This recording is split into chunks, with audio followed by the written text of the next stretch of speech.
We have the definition of a limit again. As x gets very close to c, it's not allowed to be at c, but as x gets very close to c, then my function gets very close to L, and we assume it's going to be at L, even though we're not allowed to get to C. We see that it's pointed toward L. It's very close. So it's kind of like lawyer talk, a little bit of lawyer talk where if my client actually committed the crime, if he had done this, then something would have happened, but it didn't happen, so therefore he didn't, whatever. It's technical talk. If x gets really, really, really close to c without actually touching c, what would the function be? Well, it'd be L. It's the limit. Okay, so we say, we look at this example here and we say, what if x is getting really close to 0? Well, if x, let's just go ahead and break the rules. And let's say if x is really close to 0, well, we'd have 0 on the top, and on the bottom we'd have the square root of 0 plus 1 minus 1. Uh-oh, that's 0 on top of 1 minus 1, which is 0 on the bottom, and that is not okay. So you understand the benefit of getting really close to something without actually doing it. Because if we actually do the 0, that's a problem.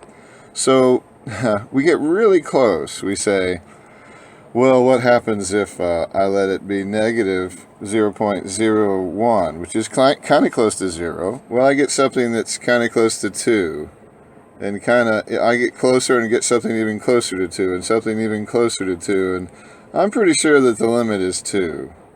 So let's look down here, and it says, in example 3, note that f of x has a limit as x approaches 0, even though the function is not defined there. It can't be there. It's not allowed to be there. That's why we have to talk about a limit, because we just want to get really close and see what it would be. This often happens, and it is important to realize that the existence or non-existence of f of x, the function, when x is actually equal to c, has no bearing on the existence of the limit. We can talk about the limit even if the function never goes there. We can say, I know it's 2. Look, it would be 2. Now, of course, we know if we actually put in 0, it's not 2.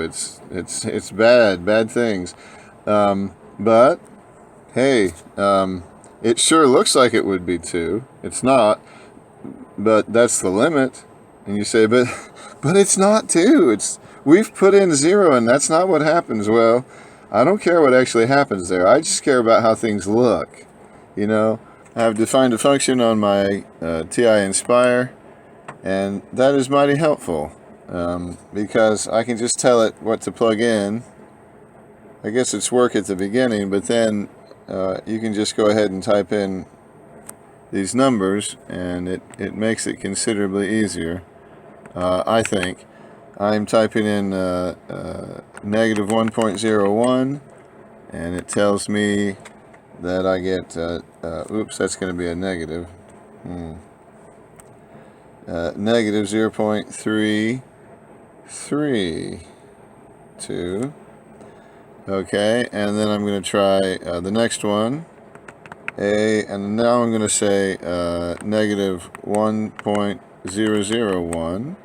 I'm getting closer and closer, and now it tells me that I have negative 0.333.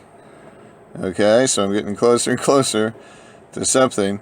And then on the other side, let's see what happens when I type in A and I ask it about 0.999, and it looks like it's the same on the other side. It's negative. I keep forgetting to say negative 333. So it looks like a third, really. And I'll go ahead and finish the chart, but it looks like negative 0.333, repeating. In other words, negative 1/3 is what it looks like to me. You might have thought when we first did this that it was sneaking up on something else. Maybe it's going to sneak up on 0.4, but it doesn't go that far. And when we go to the other side, you can see that it doesn't. And if you care, you can look at the video that I put in the notes to help you program your TI Nspire if you have that, or if you downloaded the free software from Texas Instruments.